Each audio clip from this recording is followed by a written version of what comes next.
em toda a obra de Ubaldi, mas principalmente com base no volume Deus e o Universo, que no capítulo 15 tem por título A Procura de Deus.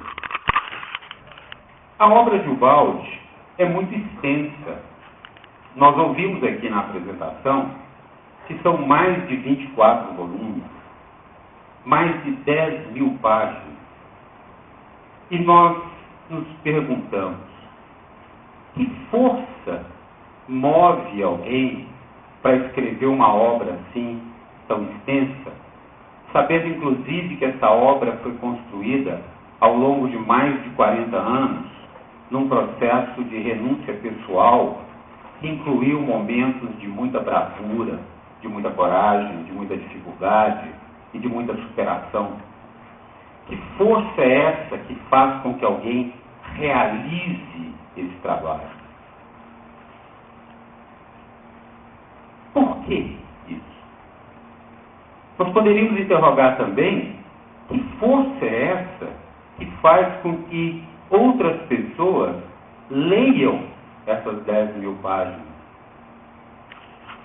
e após lerem essas 10.000 páginas, procuram outras pessoas que por elas também se interessam e se reúnem e promovem congressos e seminários.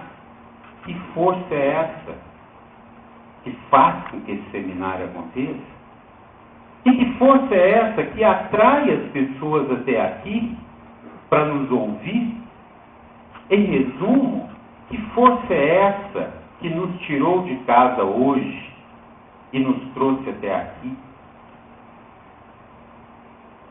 Se nós interrogarmos o nosso coração profundamente, nós lançaremos a ele a seguinte indagação: o que de fato nós viemos procurar neste congresso e que força nos arrastou até aqui? Nós acreditamos que fomos arrastados pela força desse convite. Caminhemos juntos à procura de Deus. Esse convite é explicitamente formulado por Ubaldi no volume Deus e o Universo, mas ele está contido ao longo de toda a sua obra. Em verdade, esse convite é a própria razão da obra de Ubaldi. E Ubaldi fez desse convite a razão de sua existência terrena. Essa é a força que nos move. Esse é o motivo mais íntimo, mais profundo que nós trazemos no coração. E Ubaldi nos fala de Deus como nossa mais alta aspiração. Seja Deus vossa mais alta aspiração, tal como é de toda a criação. Não vos dividais entre ciência e fé, entre as diversas religiões, com o único intuito de encontrá-lo. Ele está, acima de tudo, dentro de vós. Então, Ubaldi nos apresenta a sua proposta de sair à procura de Deus, dizendo que esta procura será uma procura não dogmática, não sectária, não uma procura que divida ou faça oposição entre ciência e evangelho, mas muito pelo contrário, uma procura que faz convergir ciência, evangelho, filosofia, arte, todas as realizações humanas. Uma busca, sobretudo, íntima, quando ele nos fala que Deus está acima de tudo dentro de nós. Uma busca dirigida muito mais para o autoconhecimento do que para qualquer outro alvo externo. Ubaldi nos diz ainda que a busca de Deus, o amor, é o maior instinto da vida. No profundo dos caminhos do coração, como nos do intelecto, sempre Deus vos espera para retribuir-vos o amplexo que vós, mesmo sendo incrédulos, em vossa agitação confusa e convulsiva, irresistivelmente lhe lançais, pelo maior instinto da vida. E é isso que a gente gostaria de refletir a respeito. Foi o maior instinto da vida que nos trouxe para cá. E esse grande instinto está sempre nos movendo. E é interessante como o Balde nos lança a reflexão de que mesmo sendo incrédulos, mesmo em nossa agitação confusa e convulsiva, mesmo não sabendo direito o que a gente veio fazer aqui, mesmo não tendo uma clara razão para nos aproximar e ler essa obra, há no fundo, no íntimo, essa mesma motivação. Meus amigos, mas onde está Deus? Se a grande motivação nossa é sair à procura de Deus, se a nossa grande ânsia é encontrá-lo, se todos os nossos esforços convergem para isso, mesmo aqueles esforços que aparentemente não revelam a busca de Deus, surge-nos o primeiro desafio. Onde está Deus? Santo Agostinho nos traz uma resposta muito inteligente. Ele diz que Deus está nas supremas alturas e também no meu íntimo. Santo Agostinho nos fala que Deus está sim nas supremas alturas, como o Criador, a causa sem causa, a fonte. Mas que esse Criador não está fora da sua criação. Nem realizou uma criação para dela depois se separar. Santo Agostinho nos diz que Deus está também no nosso íntimo. Deus está também em sua criação. E Ele, dessa criação, não se separou, não se destacou. E o Balde desenvolve esse conceito ao longo de sua obra, nos apresentando a ideia das duas percepções de Deus. Aquela em que Deus nos aparece como ser, acima de todos os atributos, independente de qualquer manifestação ou criação sua. É Deus nas supremas alturas, ou Deus transcendente. Mas nos apresenta também Deus presente em sua criação, Deus imanente. E nós vamos começar a compreender essa ideia dos dois aspectos de Deus, o transcendente e o imanente, quando nós mergulharmos na ideia de que nada se pode tirar ou acrescentar a Deus. Antes que qualquer coisa tivesse princípio, fora do tempo, nascido depois, existia Deus que foi, é e será sempre o todo, ao qual nada se pode tirar, nem acrescentar. Mesmo em sua criação, que não pode estar acima ou além, mas sempre como sua emanação. Ora, para realizar o ato criador, Deus não poderia lançar mão de uma matéria-prima ou de uma substância que não fosse Ele mesmo. Porque se existisse tal substância, Deus não seria mais o todo, então Deus não seria mais Deus. É forçoso reconhecer que, sendo Deus o todo, Ele teria que criar a partir da sua própria substância. E não nos resta outra coisa a não ser a conclusão de que o Balde está falando de uma criação que é derivada da própria substância de Deus. A primeira, única e verdadeira criação foi não uma criação do nada, mas uma emanação do seio de Deus, de puros espíritos, em que Deus, o Eu Sou, uno, Criador, quis refletir a si mesmo, nela emanando uma sua diversa individualização, em miríades de Eu Sou, suas criaturas. Isso nos dá um ponto de entendimento. A criação surge aqui não como algo que parte do nada. Isso não é possível. Na verdade, o Balde nos apresenta um conceito de criação como uma emanação, sem princípio nem fim, sem passado, sem presente, sem futuro, sem tempo, sem espaço. Numa dimensão que desafia todo o nosso poder de compreensão intelectual.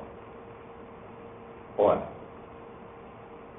Deus, então, criou a partir de sua própria substância e permaneceu em sua criação, porque ao se criar a partir da própria substância, não é possível destacar-se dela.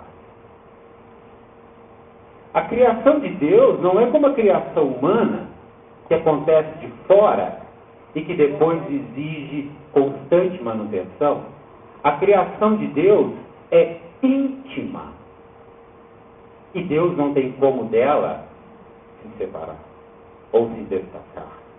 Embora é forçoso reconhecer que nós percebemos em Deus dois aspectos: o transcendente, no qual Deus afirma-se como ser acima de qualquer coisa, independente de qualquer manifestação, independente de qualquer criação sua.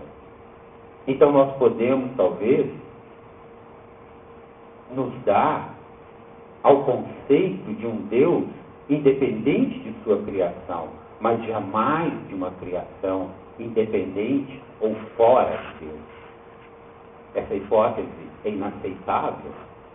Nós podemos, sim, imaginar Deus transcendente, mas é forçoso reconhecer o Deus imanente quando nós pensamos na criação. Esse conceito é grande e é desenvolvido por Balde, sobretudo nos volumes Deus, o Universo e o Sistema. Amanhã nós seremos aqui contemplados com uma exposição que vai tratar especificamente dessa questão, sobre imanência e transcendência. Esse conceito aparece nessa exposição de hoje à noite como um elemento de encadeamento da nossa reflexão. Elemento esse que é muito bonito, porque ao imaginarmos uma criação que é íntima, realizada como uma emanação, uma criação na qual Deus se mantém nela e se realiza em Deus, nós compreendemos então a linda visão que o Balde nos apresenta do universo no livro Ascese Mística. Ele nos diz: o universo é um grande organismo, do qual eu, como todos, sou uma pequena engrenagem, útil, inconfundível, necessária, eternamente em função. Isso é belíssimo. A visão do universo como um grande organismo.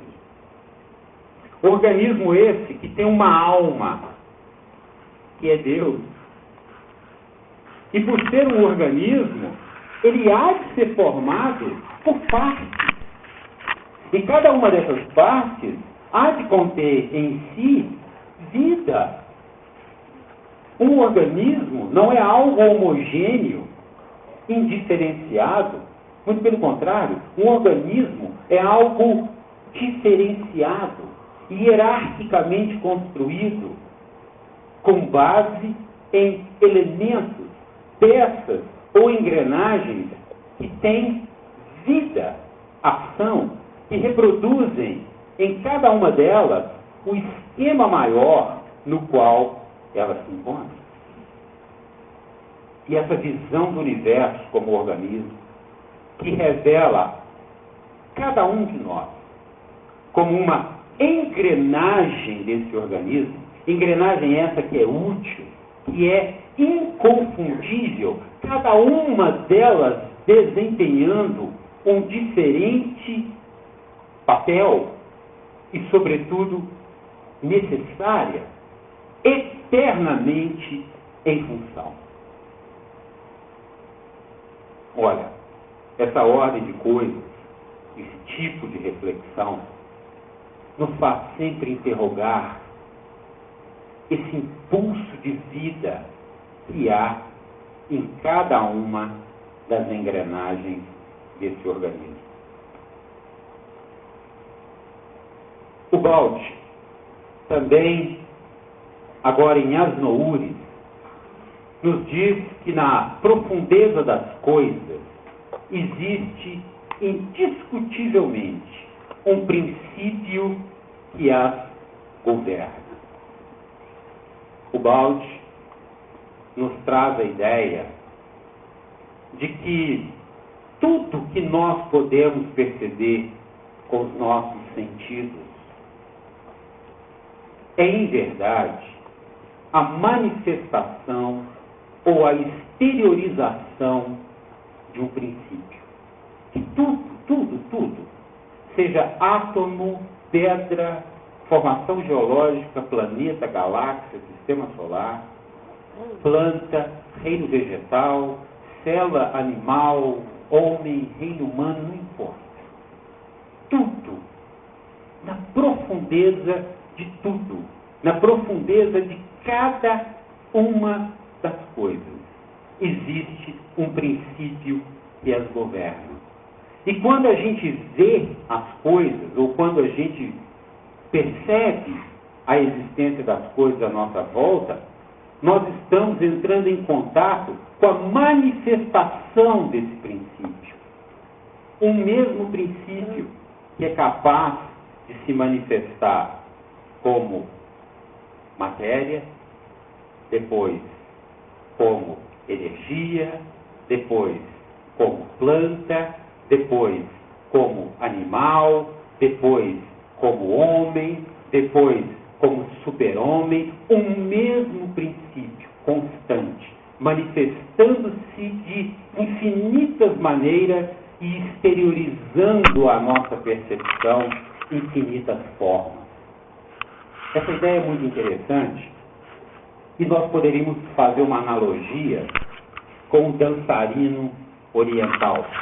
Quem está habituado à cultura oriental sabe que é muito comum o dançarino oriental vestir-se e realizar movimentos ou rodopios que a visão do dançarino rodopiando mostra-nos um pássaro, ou um tigre, ou uma árvore, ou uma nuvem.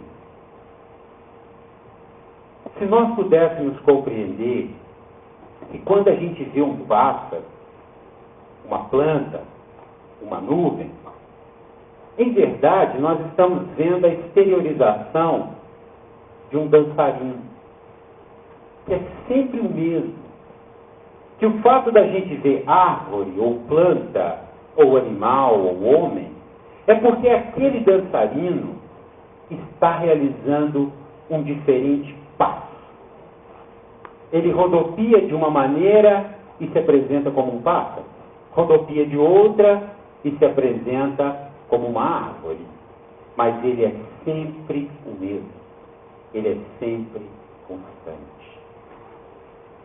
Se nós pararmos para pensar um pouquinho, esse universo físico no qual nós estamos inseridos, de acordo com a ciência atual, ele teve início há pouco mais de 13 bilhões de anos atrás, num fenômeno chamado Big Bang, e que antes dessa grande explosão, antes do Big Bang, todo esse universo físico encontrava-se comprimido ou condensado num espaço menor que uma cabeça de alfinete. É claro, se o dançarino para de dançar, tudo desaparece. Se ele se movimenta, as coisas novamente se manifestam. É esse princípio íntimo, é esse dançarino que o balde persegue. É para ele que o balde dirige a sua investigação. É na direção de encontrá-lo que o balde estrutura toda a sua obra. Meus amigos, Deus é potência interior. Nos diz o balde: desperta e sentirás que Deus está a teu lado, está dentro de ti. É a tua vida, a vida de tudo. Esta é a grande descoberta que desloca o eixo do ser e que a ciência nem de leve sabe conceder. Deus é potência interior. E Santo Agostinho nos afirma esse mesmo conceito ao dizer: e muito me fatiguei procurando-te fora de mim, quando te encontras em mim. O que a visão íntima pode nos revelar? O que o caminho do autoconhecimento pode nos falar sobre nós mesmos? O que nós vamos encontrar se viajarmos em profundidade em nós mesmos? O eterno e constante dançarino. É isso. E todos os grandes homens que fizeram essa viagem de autoconhecimento, de introspecção, não só Santo Agostinho, o balde, todos, de todas as tradições religiosas, de todas as escolas filosóficas, seja do Ocidente ou do Oriente, todos eles nos contam da sua experiência com um grande ponto em comum. Todos esses homens nos falam que ao realizar essa viagem, que nós podemos chamar de sairmos à procura de Deus, ou ao realizar essa viagem de introspecção ou de autoconhecimento, ao saciarem essa ânsia que nos move, eles encontraram em nosso íntimo um centro de vida. Todos eles narram isso. E há em nosso íntimo um centro de vida. E esse centro de vida nos provê a existência. Ele faz de cada um de nós um ser real, uma entidade viva, dotada de vontade, livre, algo de indestrutível, de invencível, de eterno, que nos confere uma identidade, algo que nos permite dizer: eu sou. Narram para nós que há em nosso íntimo esse centro de vida e que esse centro de vida é também um centro de consciência que nos provê a sabedoria, que faz de cada um de nós um ser inteligente, sensível, com capacidade de ideação, de criação, sempre pronto a resolver problemas, a superar obstáculos, a desenvolver potencialidade. Que nos traz mais,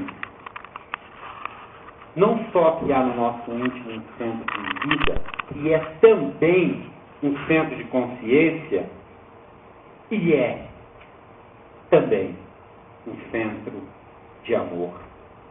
E esse centro de amor nos provê a felicidade. faz de cada um de nós um ser bem-aventurado, pleno, sempre pronto a doar, cuidar e proteger, que nos une a todas as outras formas de vida e que nos expande ao infinito. Embora eu tenha condensado as mais diferentes narrativas e a tenha construído na ótica como o Baldi nos apresenta em sua obra, esse depoimento é unânime. A descoberta é sempre de um centro de vida que provê a existência. Ao mesmo tempo, um centro de consciência que provê a sabedoria. Ao mesmo tempo, um centro de amor que provê a felicidade, a bem-aventurança e que nos expande ao infinito e que nos irmana a todas as outras formas de vida.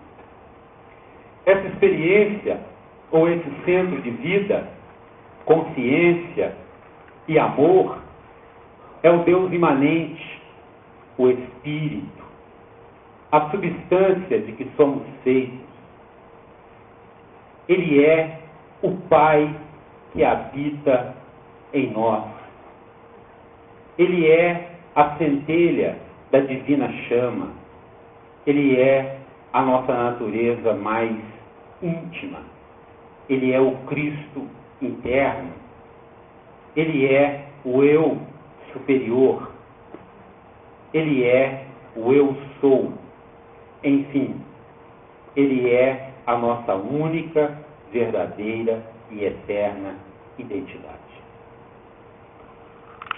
Diversos nomes para nomear a mesma coisa. Diversos nomes para tentar definir o indefinível. Diversos nomes para tentar comunicar o incomunicável.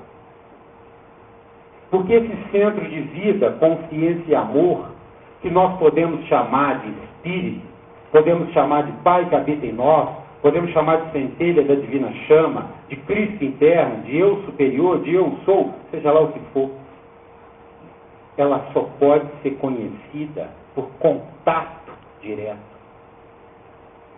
Essa realidade é, por sua natureza, incomunicável. A exposição de hoje à noite não pretende revelar a natureza, mas nos encaminhar a uma procura dela.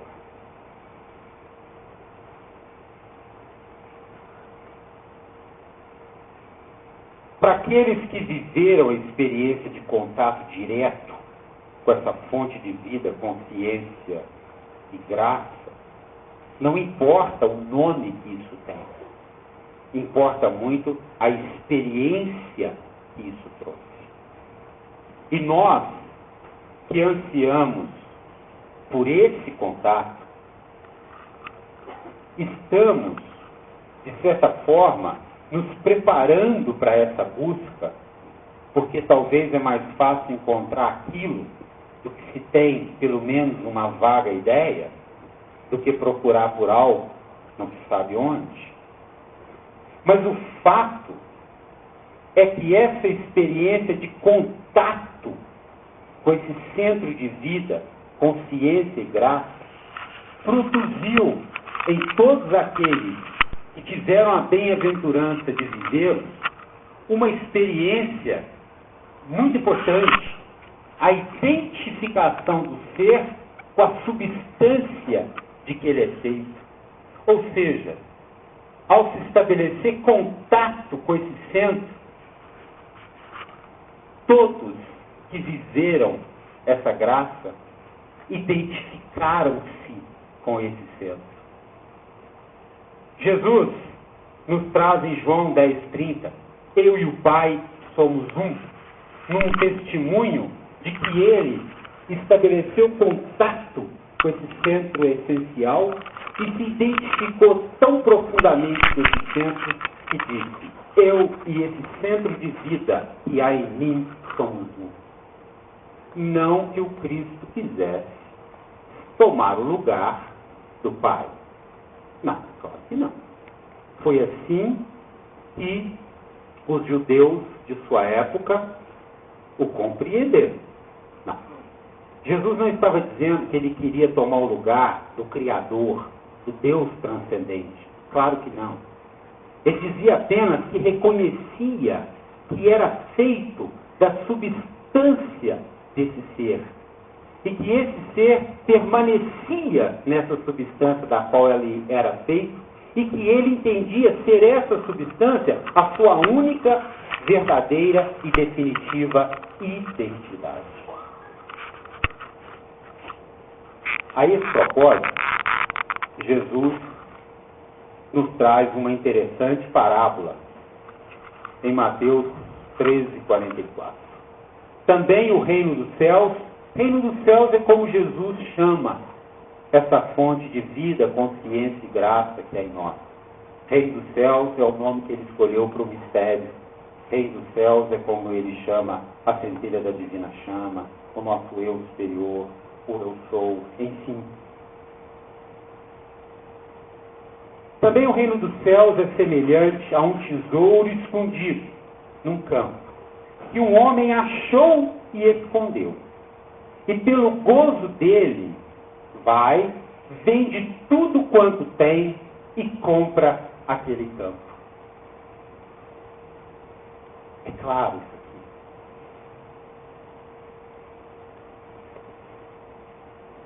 O encontro desse tesouro é absolutamente arrebatador.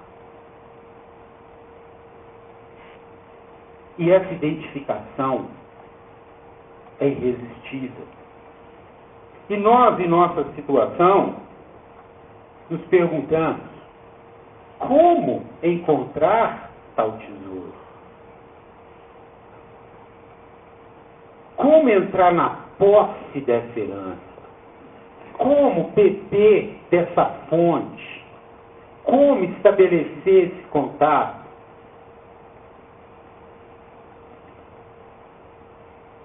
Se é verdade que Deus está no íntimo do ser, então por que não buscá-lo dentro de nós e não fora? E como se pode alcançar Deus por essa via? Descendo conscientes à profundeza de nosso espírito. A resposta de Balde é clara, precisa, orientadora. Nós vamos encontrar tal tesouro descendo conscientes à profundeza de nosso espírito. E a próxima pergunta é inevitável. O que significa consciente?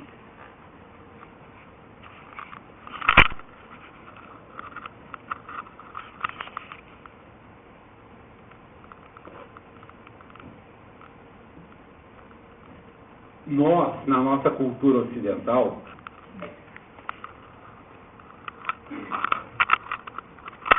sofremos de uma dificuldade muito grande.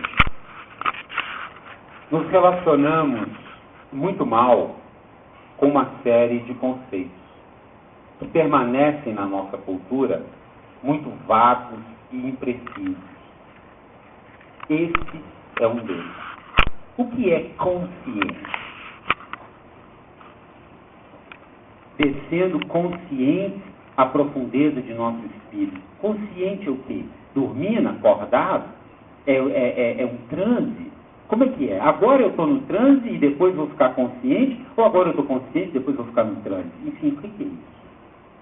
A gente tem uma grande dificuldade na cultura ocidental, principalmente, para lidar com isso. E o Balde veio mais uma vez nos trazer um esclarecimento preciso sobre o que significa consciência. A consciência, qualidade divina, revela-se cada vez mais. A inteligência de Deus existe mesmo nos graus ínfimos do ser. Estes, quanto mais ascendem, tanto mais vêm a tornar-se partícipes dessa inteligência que já existia, mas da qual, embora ela existisse dentro deles, esses seres estavam excluídos. na música. Consciente quer dizer partícipe. Está resolvido o problema. Conscientes quer dizer partícipes. Ora, em qualquer forma de vida ou expressão do ser que nós observarmos, há muito mais inteligência, há muito mais sabedoria do que consciência da parte do ser, ou seja, do que participação da parte do ser. Um átomo mantém com precisão matemática a trajetória dos seus elétrons. Mas nós não podemos imaginar que o átomo tenha nisso alguma participação. Não podemos dizer que ele seja consciente dessa inteligência que nele existe. Assim é na planta, assim é no animal, assim somos nós. Basta que nos observemos. Tomemos por observação o nosso mais simples instrumento, que é o corpo físico. Nele manifestam-se inúmeros processos de altíssima complexidade e perfeição, dos quais nós não temos consciência, porque deles não participamos. Tornamos-nos conscientes dos nossos processos corporais quando participamos de nossos processos corporais. A evolução acontece e arrasta de maneira inexorável todas as coisas. O transformismo acontece em tudo à nossa frente, sem que o ser, muitas vezes, dele tome parte, ou seja, sem que o ser, muitas vezes, seja dele consciente. E se nós reconhecemos que somos criaturas em evolução, e se nós participamos de nossa evolução, poderemos dizer então que somos conscientes de nossa evolução. Age em nós uma lei de precisão matemática que nós conhecemos como lei de causa e efeito ou lei do karma. Será que nós somos conscientes dessa lei? Será que nós participamos desse processo, plantando intencionalmente, voluntariamente, conscientemente, causas que produzirão efeitos por nós calculados e buscados? Conscientes quer dizer partícipes. Meus amigos, e como nos tornar partícipes de um centro de vida, de consciência e de amor? Como participar disso? Será possível participar de um centro de vida, de consciência e de amor, com valores e posturas que sejam contrárias à vida, à consciência e ao amor? Participação pressupõe comunhão, afinidade, sintonia, semelhança, identidade. Nesse sentido, o Balde nos diz: eis a palavra que nos traça a via de retorno, sublimação, isto é, purificação e elevação de nossa personalidade. Nos tornaremos partícipes de um centro de vida, consciência e amor através de um processo de purificação, pois que só entre semelhantes é possível a comunicação. Tá bom.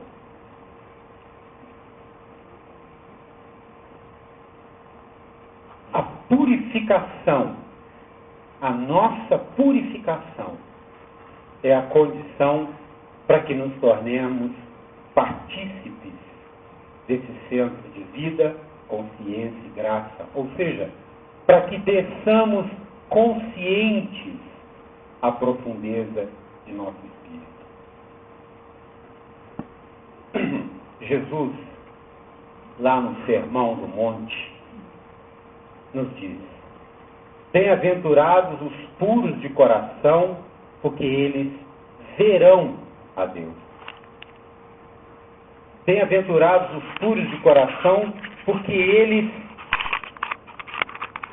perceberão Deus. Porque eles estabelecerão esse contato. Porque eles descerão conscientes à profundeza de si mesmos. Porque eles estabelecerão a comunhão, a graça.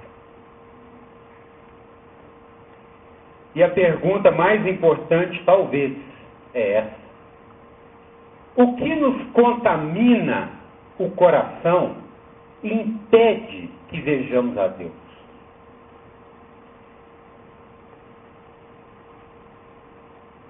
O que significa, de fato, purificação? Se é a pureza de coração que nos permite esse contato, o que contamina o nosso coração? Que nos impede o contato? Será Satanás? Será alguma coisa que a gente come? Ou faz? Ou deseja? Ou pensa? O que é isso que nos contamina e nos cega? E que Jesus nos diz que devemos nos purificar disto para que a gente veja Deus, para que a gente estabeleça esse contato, para que a gente, enfim, chegue ao ápice e destino dessa busca. O balde nos traz uma importantíssima hipótese de trabalho para a gente entender o que contamina o nosso coração. O balde nos apresenta o conceito de que somos consciências que se contraíram. E nesse processo de contração, nós perdemos a percepção de nossa real identidade. E ao perdermos a percepção de nossa real identidade, nós caímos num estado de profunda ignorância. E nesse estado de profunda ignorância no qual nós caímos, nós construímos uma falsa identidade por inversão ou emborcamento da verdadeira identidade para tomar o seu lugar. E passamos a nos identificar de tal modo com essa construção invertida que a tomamos como nosso eu. E por ser uma construção por inversão, essa nova identidade é essencialmente egoísta e a ela estamos escravizados. O balde nos traz então a hipótese de trabalho de que somos consciências que se contraíram. E nessa contração, nós perdemos a percepção de nossa real identidade. Perdemos o contato com o centro essencial de vida. E caímos num estado de profunda ignorância, porque esse centro essencial de vida é também um centro de consciência. E nesse estado de profunda ignorância, nós construímos uma falsa identidade por inversão ou emborcamento da verdadeira identidade. Ou seja, fizemos uma construção às avessas. E passamos a nos identificar de tal modo com essa construção invertida que a tomamos como nosso eu. E por ser uma construção por inversão, essa nova identidade é essencialmente egoísta, porque o centro de vida e consciência é também um centro de amor, de irradiação, de unificação. E a sua demolição ou inversão ou emborcamento teria que necessariamente levar para algo egoísta. E a ela estamos escravizados. Com muita clareza, o balde nos apresenta que aquilo que nos contamina o coração, que nos impede de ver a Deus, aquilo que nos impede de estabelecer o contato com o centro essencial de vida, consciência e graça que existe dentro de nós, é o egoísmo. O egoísmo é essa, poderíamos chamá-lo de um demônio de duas faces. Numa, ele está relacionado à ignorância aqui, ignorância substancial, ignorância de não perceber a verdadeira identidade, ignorância de não saber quem é em verdade. Por um lado, ele está ligado com a ignorância, porque é dela fruto e ao mesmo tempo a alimenta, estabelecendo entre egoísmo e ignorância uma relação de causa e efeito. Essa é uma face desse demônio. E a sua outra face é que o egoísmo é causa e origem de todos os males, erros e dores.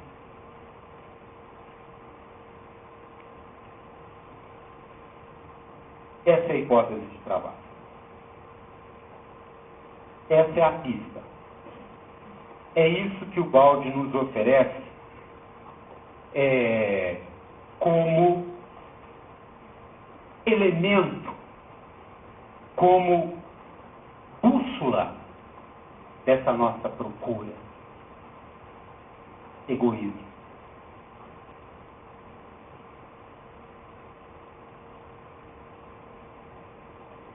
Origem. Ignorância. Do que realmente somos. Ora, forçosamente,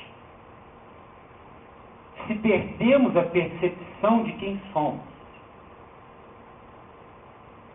e construímos, por inversão, uma outra ou uma nova identidade para tomar o lugar daquela,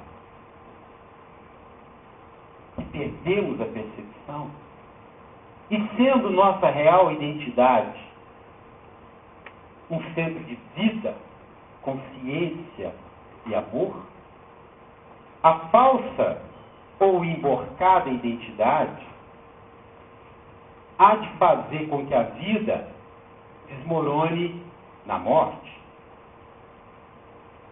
A consciência e a sabedoria na ignorância, e o amor e a graça no egoísmo, de onde partem todos os impulsos de desagregação, de destruição, de rivalidade e de negatividade. Meus queridos amigos, então, se o amor é o maior instinto da vida e a mais poderosa força do universo, o egoísmo é o seu único rival. E é interessante nos observar como nós somos criaturas duais, pois que carregamos em nós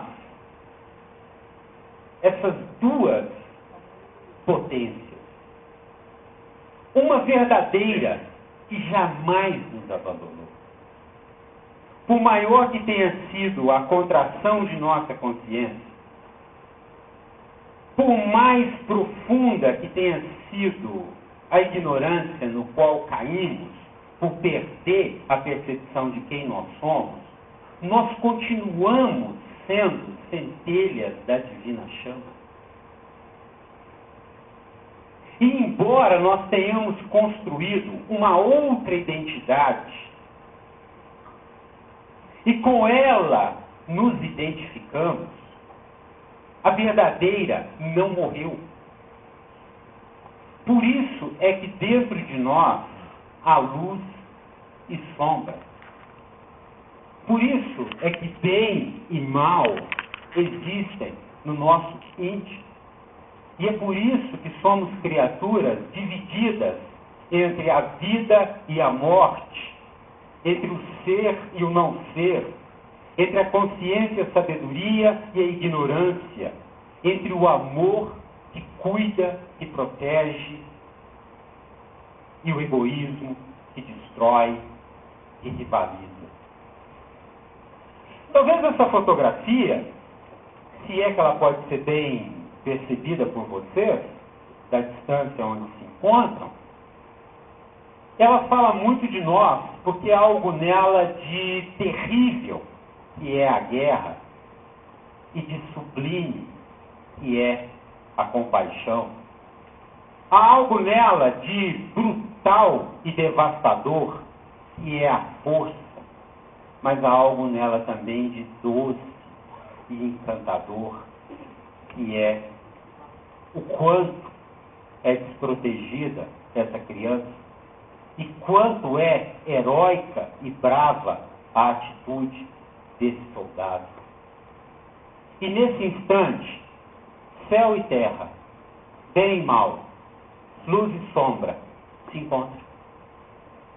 E estabelecem aqui a dualidade que existe dentro de nós. A pureza que Jesus fala é essa conquista. O que nos contamina o coração e nos impede de estabelecer o definitivo contato com essa fonte de vida, consciência e graça que é em nós, é essa construção que nós fizemos. E o fato de estarmos a ela apegados. Esse nível de apego a esta falsa identidade é variável de pessoa para pessoa.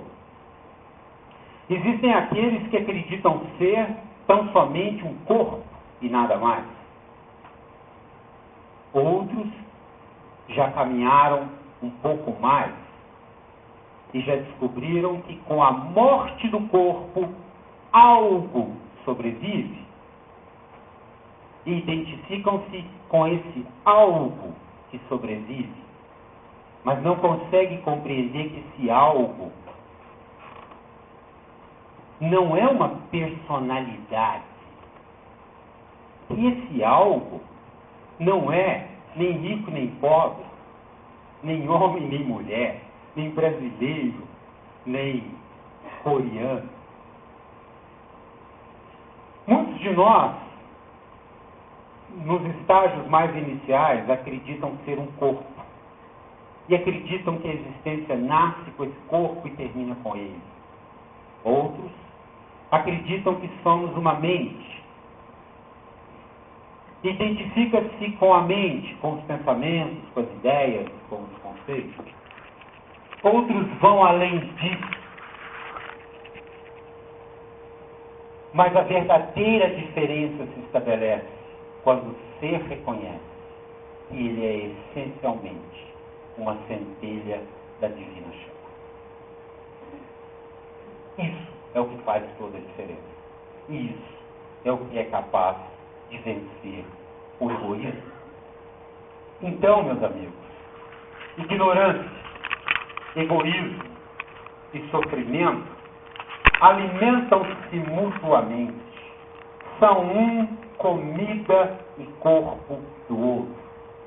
Nós temos que forçosamente colocar as coisas assim, de uma maneira linear, estabelecendo relações de causa e efeito, porque assim exige o pensamento cartesiano, porque assim exige a nossa forma mental.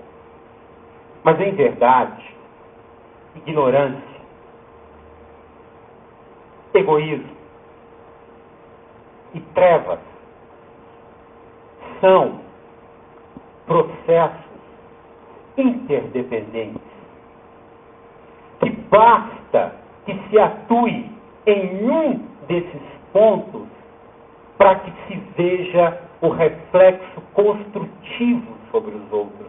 Porque é importante perceber que, embora tenhamos perdido a percepção, nós somos luz. E essa luz, independente da nossa consciência ou participação, ela age.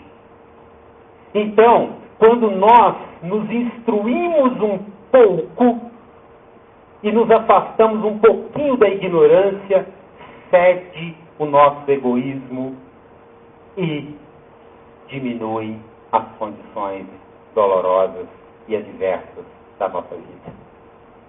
Quando nós vencemos um pouquinho o egoísmo, abrem-se as portas da compreensão e recebemos a iluminação por canais que nem sabemos de onde ele vem, e diminui a nossa ignorância e, consequentemente, as situações adversas de nossa vida. Quando aceitamos o sofrimento sem reclamar e fazemos das situações adversas da nossa vida um caminho de transformação, a luz se manifesta. O egoísmo se abranda e Deus se revela da forma mais doce, que é aquela do Pai que senta ao nosso lado todas as manhãs para nos instruir sobre o significado da vida e nos contar por que as coisas são como são. E assim, meus amigos, embora exista essa dualidade, é importante guardar no nosso coração que, sendo mais forte, cedo ou tarde, ele vence e a dualidade acaba. Muito obrigado pela forma carinhosa com que vocês ouviram essa exposição. Paz em seus corações e até a próxima.